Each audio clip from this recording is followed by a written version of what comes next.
going on. Okay, so Suzanne then. Yeah, so I'm also in between roles. So I'm looking to more clearly define what career path I want. So that's sort of my key goal. And the biggest obstacle for me to that is really finding and creating the right fit, and really defining my own value proposition, I think, is a key to that. The impact is that I'm feeling really scattered and anxious. And similar to Rachel, I feel like my age is a factor against me, because I've worked a lot of different jobs in more entry-level roles. And even though I have significant experience as a volunteer in organizations at a high level, and I also have an MBA, I tend to not think that anyone's going to value that experience versus, putting me into this entry-level category again and again. And I feel like I'm trying to find a way to integrate all of that and present myself in a better light. And I don't know if it's going to be better to have a clear role that I'm targeting, or if I'd be better off starting a business of my own and packaging myself in a more creative way. So that's kind of what I'm wrestling with. Thank you. What are your assumptions and stories that you noticed within this? Well, so one of the stories is that people don't recognize or appreciate my value or true potential. Okay. And then another one is that I'm too out of a loop to effectively compete. And then another one is that I've wasted too much time already, and I'm scared to commit to a role or a niche that would effectively market my skills. Great, thank you so much. Are you okay if I deep dive into this, Suzanne? Absolutely. Because there's something, I'm just jotting this down. There's something that I'm feeling underneath this. There's some underlying belief all around being appreciated and being seen and recognized. That's just like it comes from like early trauma in my life. I've just never felt I was really appreciated for who I really am. I felt like I always had to earn a place and prove myself worthy in some way, and I always felt like I was falling short no matter what I did. Okay. So would you be willing to go back to a time in your childhood, the first time that you can think of, where you actually felt that you weren't measuring up, that you weren't being appreciated? You want me to explain what happened? If you want to, you don't have to if you don't feel comfortable.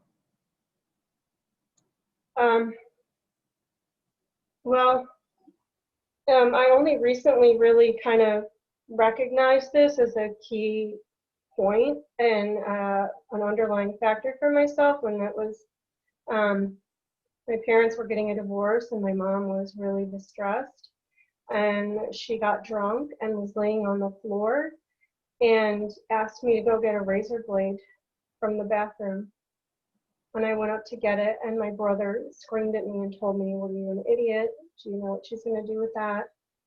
And I think I internalized that I was an idiot and that I was somehow this horrible person who almost killed my mother, and I didn't deserve whatever after that. I felt very undeserving of everything, and I experienced a lot of rejection throughout my life. I had periods where I kind of developed, I don't know, a sort of a detachment and was able to move forward and progress, but then it's like something would always creep up and undermine me. It seems like a continuing pattern in my life where I'm kind of looking at all these people with COVID and the rug being pulled out from under them, and I'm thinking, this has happened to me over and over again in my life. This isn't even anything new, except that suddenly it's happening to everyone at once instead of just me. And so I guess and also hearing other people's stories, I realized that that this is something that just creeps up in life, that people will do things that hurt you or make you feel betrayed and cause you anger and fear and hurt, and that it doesn't necessarily reflect on you and who you are fundamentally as a person. Wow, that was really empowering to even say that out loud. Thank you for that. Thank you for sharing and being so open and trusting with us, Suzanne. And I'm seeing this little girl. How old would she have been? I was 7 years old. 7 years old. And did you know what was happening? No, I had no idea what was happening. Yeah.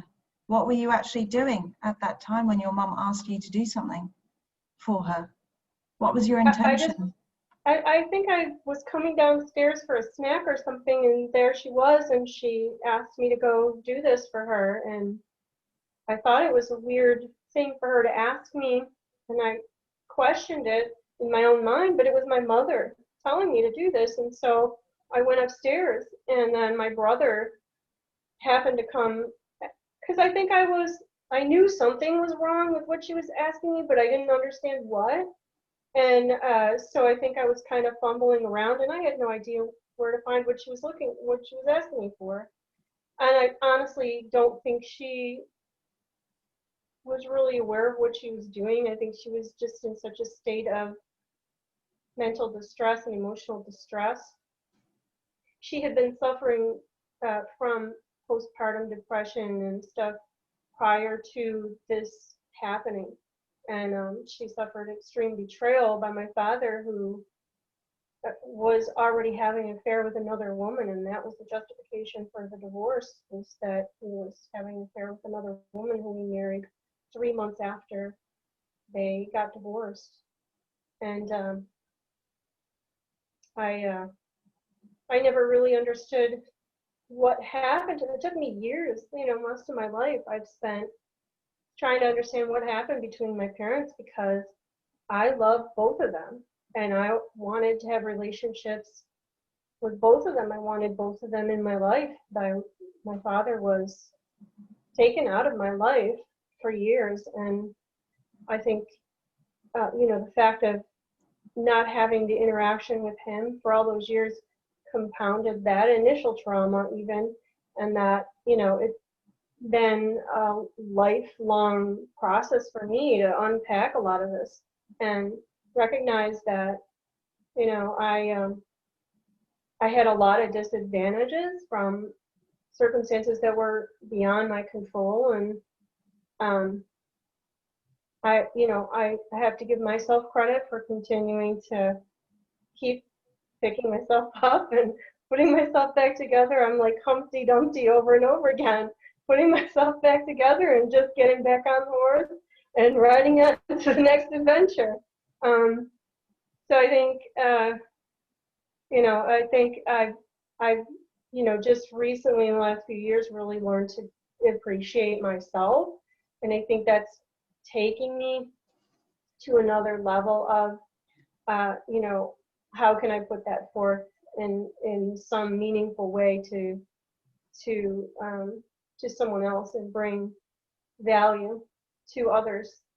And I think that and that's what I'm trying to identify now, is just how to kind of put it all together. What do I? Can I also just acknowledge how extraordinary you are? Having this Humpty Dumpty experience over and over again, and having the courage and the hope to just keep on coming. I just want to take a moment to acknowledge that. So, Suzanne, would you be willing to do a little exercise with me, like Absolutely. A little visualization exercise? Yeah. So I want you to imagine that you're in a cinema, and you've got the whole cinema to yourself. You've got your popcorn and you've got your drink, and on the screen you've got that video of your 7-year-old self, and you're watching from the audience.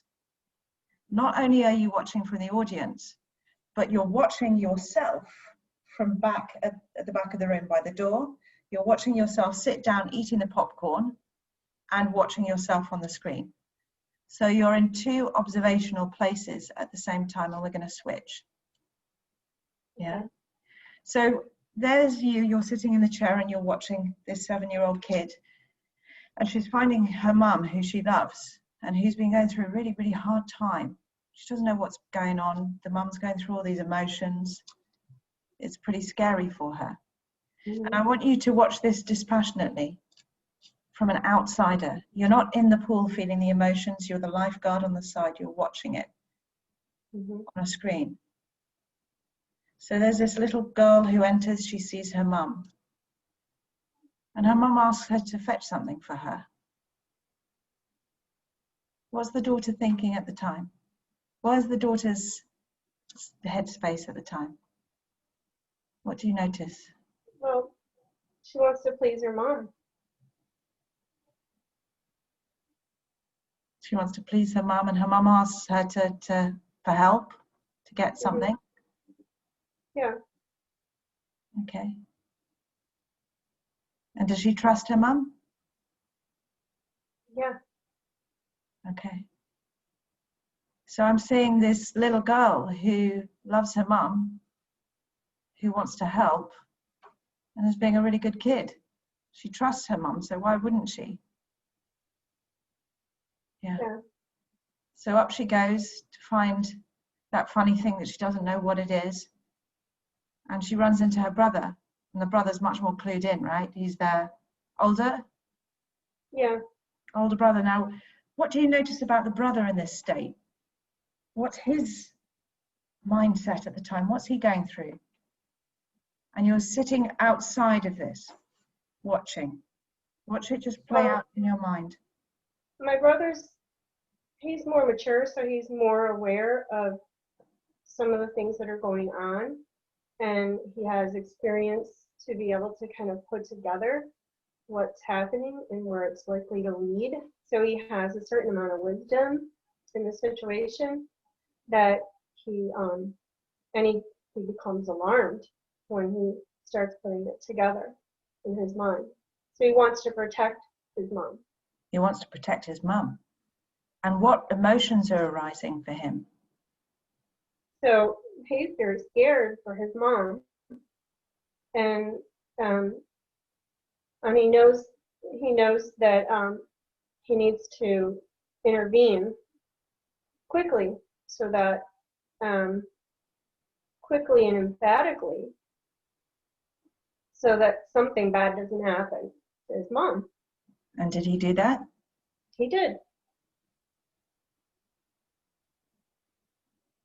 And as you watch this from the screen, as you watch him say those things, what thoughts do you notice about the actor who's playing the boy?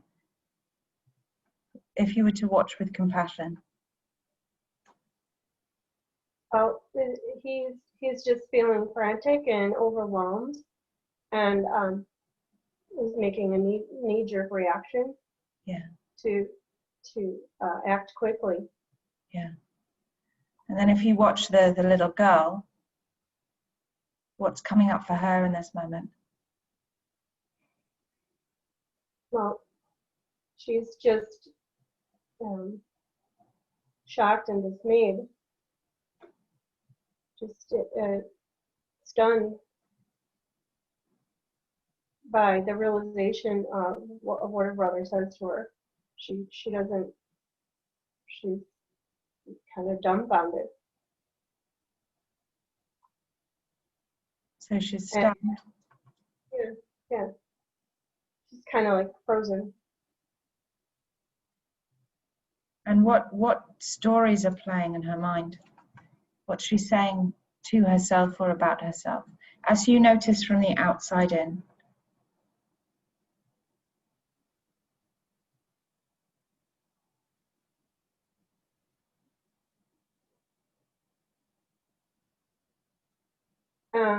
I'm not sure I understand the question. So as you watch this little girl on the screen, she's stunned. Her brother's just shouted at her. She's shocked because the realization is dawning. Mm-hmm. What emotions is she feeling? What is she telling herself about the situation? Well, now she's feeling ashamed and upset and fearful all at the same time. That she could have hurt her mom without meaning to, and then she feels terrible. And in that moment where she feels ashamed and upset and terrible, what decision does she make about herself that shows up through the rest of her life?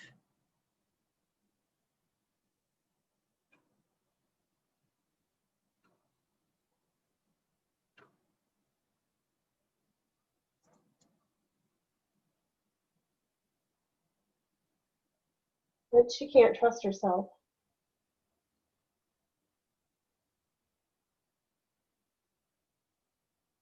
To know what's right or what's best.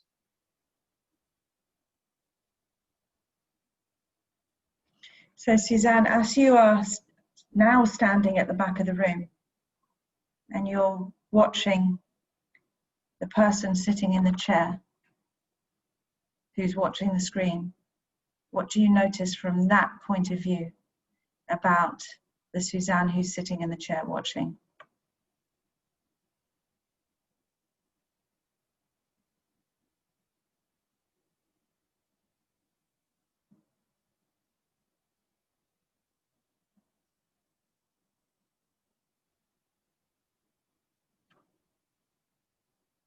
But she's carried a very heavy burden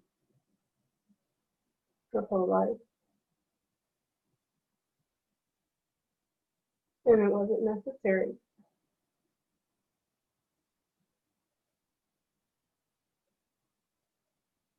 So I'd like you, as the person in the back of the room, to walk over to Suzanne sitting in the chair and step into her.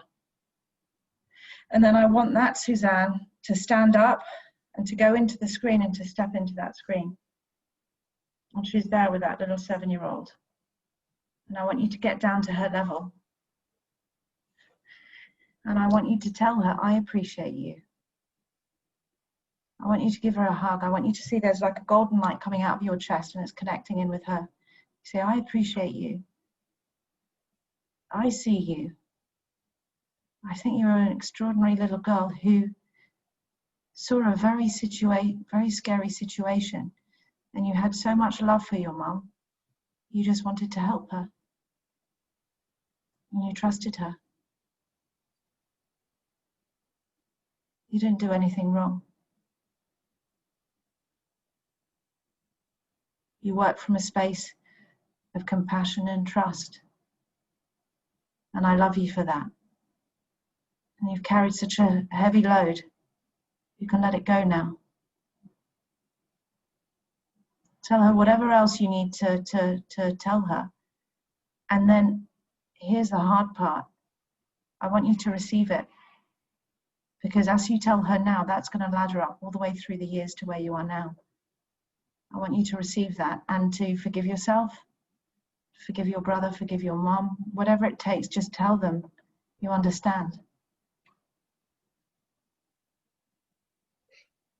What do you want to tell that kid about what you appreciate about her, what you value about her?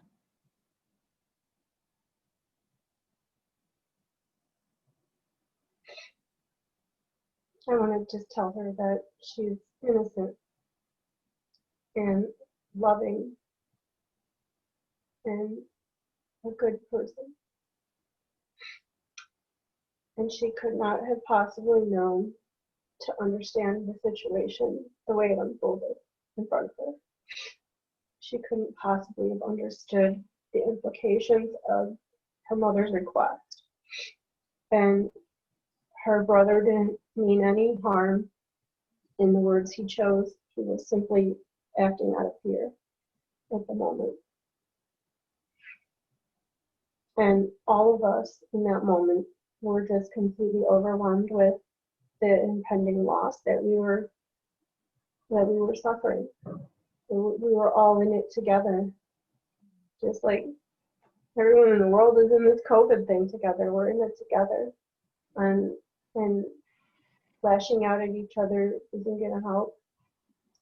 Or getting mad at ourselves isn't going to help. The best thing we can do is be there for each other and support each other. And what do you want to tell her about the decision that she made to not be able to trust herself? That there was no reason for her to make a decision like that and carry that in her life, and she can let that go. She didn't deserve to make that decision about herself or to make that judgment of herself. She didn't deserve that. So tell her that you trust her and that she can trust you and that you'll always be there for her, and arrange with her a signal so that if ever she wants to reach out to you, that you're there to listen and that you've always got each other's backs.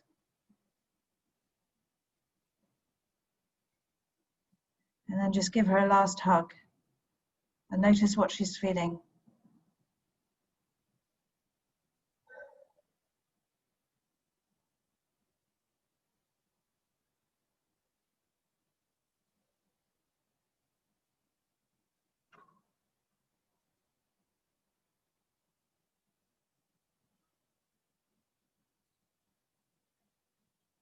And feel it in your body now.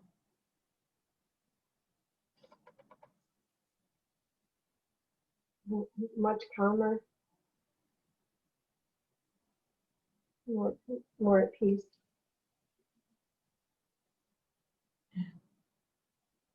I really want to acknowledge you, Suzanne, and both at this age and at 7 years old as well, for being so open and so brave in bringing this to us. I want to thank all of you for holding the space for me, because it took me a long time to get to this point. And I just think that I'm not sure I could have done this in any other space with anyone else. I think this is a huge gift to me, and I appreciate it very much.